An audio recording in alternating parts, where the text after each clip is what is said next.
성경이 중요한 책인 건 아는데요. 정말 길어요. 네, 오랜 기간 기록된 수많은 책의 모음이니까요.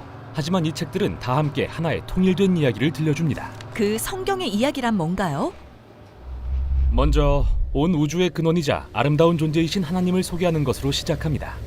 그분에게는 창조 이전의 어둠과 혼돈을 걷어내고 질서와 아름다움 그리고 생명이 가득한 동산을 창조하시는 능력이 있죠. 그리고 이 창조 사역을 완성하기 위해 하나님은 인간을 지목하십니다. 히브리어로는 아담이고 하나님의 형상대로 지어진 존재죠. 이 말은 그들이 하나님을 대신해 창조 세계를 다스리도록 위임받았다는 뜻입니다. 세상의 모든 잠재력을 활용해 더 많은 아름다움과 질서를 창조함으로써요. 즉 이 이야기는 인간이 그들의 힘을 사용해 의미 있고 생명을 주는 일을 한다는 내용인데요. 문제는 그걸 어떻게 하냐는 거죠. 네, 인류는 이제 선악을 알게 하는 나무로 상징되는 선택을 마주하게 됩니다.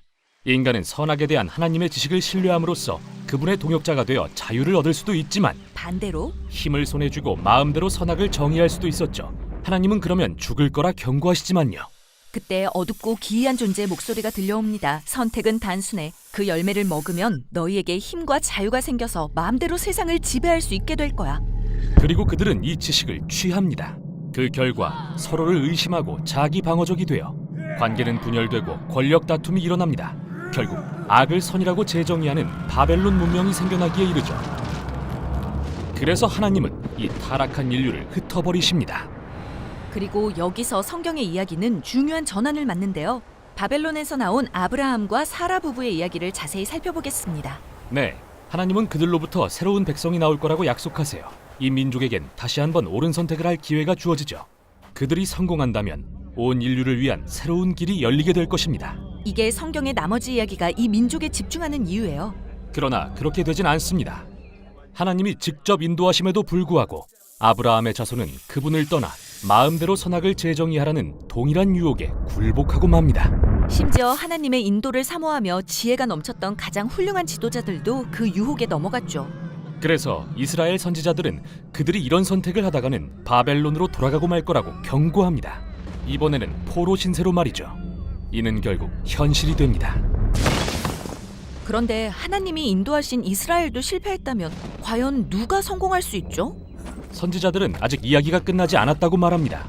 하나님이 이스라엘에 새로운 통치자를 보내 그들의 실패를 대신 감당하고 마음과 생각을 변화시켜 옳은 선택을 할 수 있게 하실 거라고요.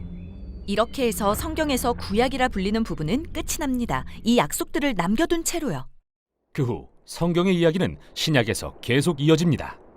이스라엘 왕의 혈통에서 나신 나사렛 예수라는 분이 소개되는데요. 그분은 자신이 이 모든 약속을 완성할 거라고 말씀하셨죠.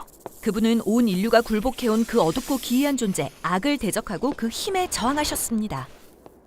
그리고 하나님이 자신을 통해 세상을 통치하러 오셨다고 선포하셨어요. 예수님은 선악에 대한 하나님의 정의를 가르치셨고 진정한 힘은 이웃을 섬기는 거라고 말씀하셨습니다. 예수님에 따르면 가난한 자들을 사랑하고 원수까지도 사랑하는 이들이야말로 세상을 다스리는 사람들이죠. 어려우면서도 참 아름다운 말씀이네요. 계속해서 이야기는 예수님이 인류를 위해 인간이 되신 하나님이라고 선포합니다. 우리 스스로는 절대 해결할 수 없는 문제를 해결하시려고 말이죠. 그분은 우리가 저지른 악의 결과를 감당하러 오셨습니다. 그분의 희생적인 사랑은 악보다 강하고 죽음보다 강력하다는 걸 증명하셨죠.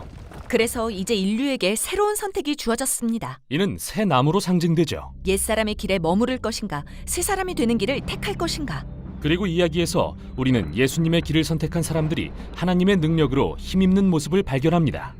자신이 하나님께 사랑받고 용서받았다는 걸 아는 사람은 다른 사람을 사랑하고 용서할 수 있는 거죠. 예수운동은 온 세계로 빠르게 퍼져나갔습니다. 예수님의 길을 따르는 사람들에 의한 새로운 공동체들을 통해서요. 그러나 그들은 어려움도 겪습니다. 외부적으로는 박해가 있었고 내부적으로는 혼란과 타협이 생겨났어요. 맞아요. 예수님을 따르는 건 정말 어려운 일이니까요.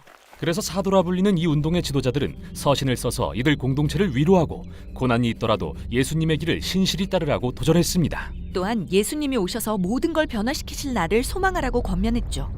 성경은 장차 올 그날 곧 모든 불의가 바로잡히고 악이 근절되며 하늘과 땅이 하나 되고 사람들이 하나님의 사랑과 능력으로 세상을 다스릴 날을 가리키며 막을 내립니다. 아하, 그게 바로 성경의 이야기이자 이 모든 책을 하나로 묶는 주제군요. 그런데 흥미로운 점은 이 책들이 각기 다른 문학 양식을 사용해서 고유한 방식으로 이 이야기에 기여한다는 건데요. 다음 영상에는 바로 그 내용을 살펴보겠습니다.